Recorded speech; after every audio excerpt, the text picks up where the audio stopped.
Well, don't get me wrong, I love that song, and I think that there are a few songs that really manage to capture the helplessness and the despair of the Depression era.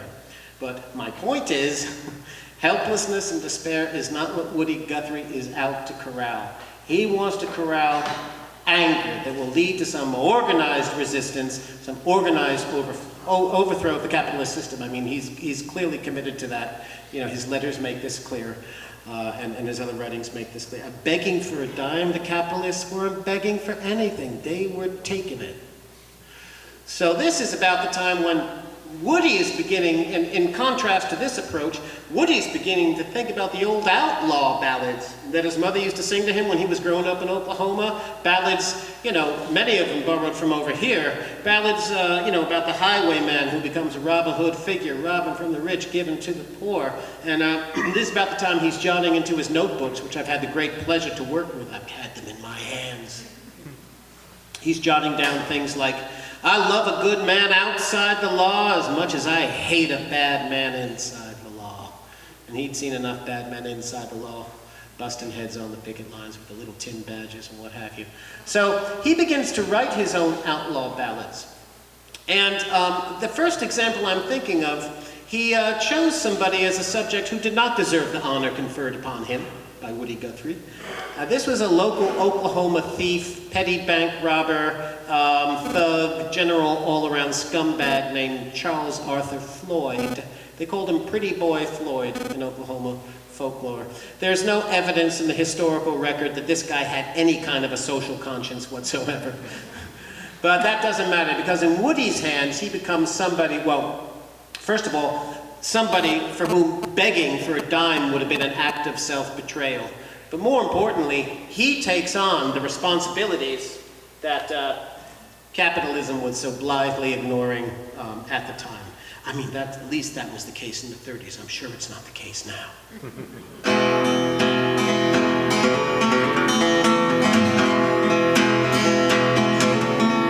Now come and gather round me, children, and a story I will tell all about Pretty Boy Floyd, the outlaw. Oklahoma knew him well. It was in the town of Shawnee on a Saturday afternoon. His wife beside him in the wagon. Into the town they rode. Well, the deputy sheriff approached them in a manner rather rude, using vulgar words of language, and his wife, she overheard.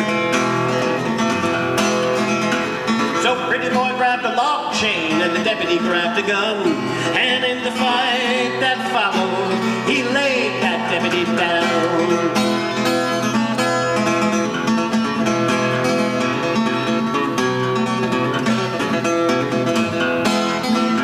He took to the trees and the timbers for to live a life of shame, while every crime in Oklahoma got added to his name.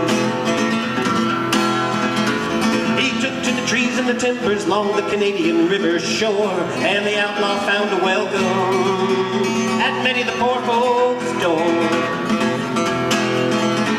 There's many a starving farmer with the same story told about how the outlaw paid the mortgage and saved their little home. Others talk about a stranger who came to beg a meal, and underneath his napkin, he left $1,000 bill.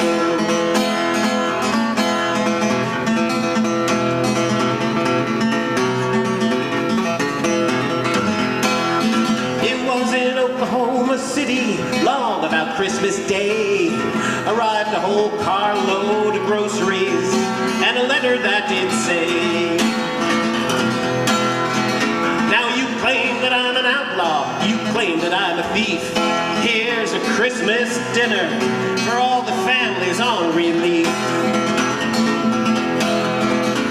As through the world I've traveled, I've seen lots of funny men.